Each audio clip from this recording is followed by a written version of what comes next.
of you out there that are listening to this show live. And all of you Epic Living viewers, thank you for tuning us in, tuning us on.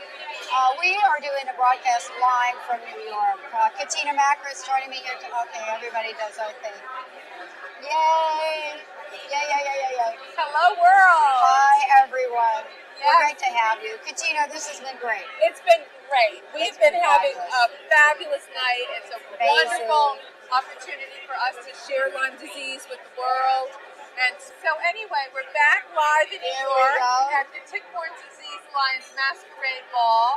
And with us right now is the Courage Award recipient with TBDA, Jen Dailey. So Jen, thank you for joining us tonight. It's really special. I know this is one of your first trips up here to New York, right? It is, and I'm extremely honored to be an award recipient for the TBDA. Oh, it's really such an honor. So tell us about this. Tell us about your journey and becoming an award recipient. And this is such a special time in your life. So, my family first kind of became aware of Lyme disease when my mom woke up one morning and her face was half paralyzed.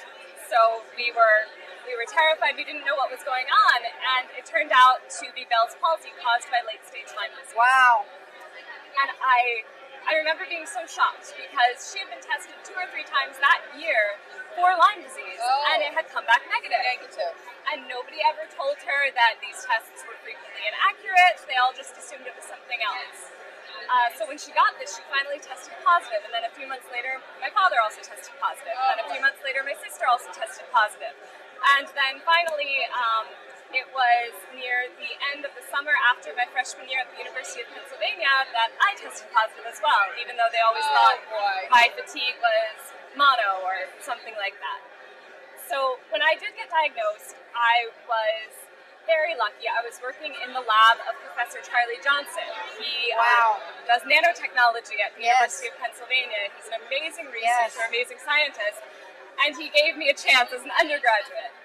So we were working on biosensors using these things called carbon nanotubes. And carbon nanotubes are one of the most amazing materials humans have ever made. They're the strongest, they're one of the stiffest, and they're literally only a few atoms thick. These are incredible.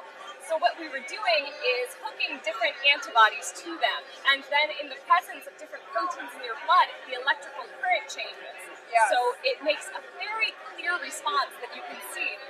So after my diagnosis, and realizing that my whole family was suffering from this disease, ladies and gentlemen, our program will begin very shortly. If we just had a good test, we would have been able to be diagnosed sooner. We would have gotten our antibiotics. We would have been okay.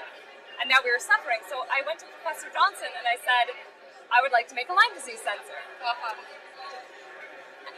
So, part of this is being at the right place, the right time, but also having the courage to not listen to every single other thing that is outside of what you truly know your truth to be, isn't it?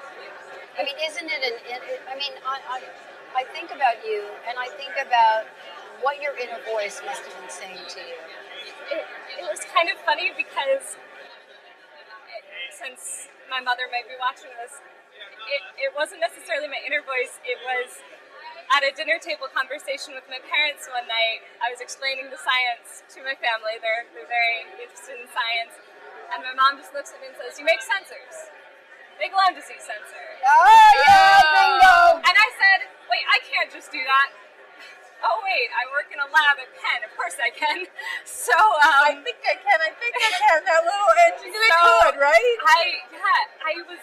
I was sick for my sophomore and junior year. It kind of came in waves. It was very hard being a college student, not being able to stay up late, having to get 8 to 10 hours of sleep a night, not being able to kind of do a lot of the normal activities. But every morning I woke up and went to lab and just thought, if I can make the sensor just a little better, if I can get it to work, then one day maybe a family like mine won't have to go through this. Wow. That's a huge contribution. So when it finally got published and patented, I remember it was on my 22nd birthday, I got to sign the patent, and that was one of the best feelings I've ever had in my life. That's enormous, Jen. Congratulations on that. That's huge. Have you ever thought about the lives that Ladies and you gentlemen, our program is about to begin. are saving? We'd like to invite everyone to please That I hope find their to be seats. saving. That's always my motivation. Now I'm at Johns Hopkins. We're still working on biosensors for different diseases, and every day I just think diagnosis is the first step. We can diagnose things, then we can treat them. And this is, as a scientist, this is what I'm doing. This is what I'm trying to help with. You know, it's really interesting. I'm so proud of what you're saying as a scientist. I mean, oh my God. You know, we have come a long way, haven't we? You know, I was 5 seconds away from a wheelchair. And to now be with you talking about science, what an honor. What an honor it is. It's an honor for me to be here. Yes, beautiful contribution. Thank you, Jen, so much. It's wonderful to meet you, and congratulations on your award. And one last question. What's your personal message? What would you like to leave us with today? I think the message is the same for everyone. Just take it one step at a time and just keep imagining that day when you will feel well again and it will get better. Ladies and gentlemen, please take it find from your the seats. three Our of us. program We'll is be about right to back. begin.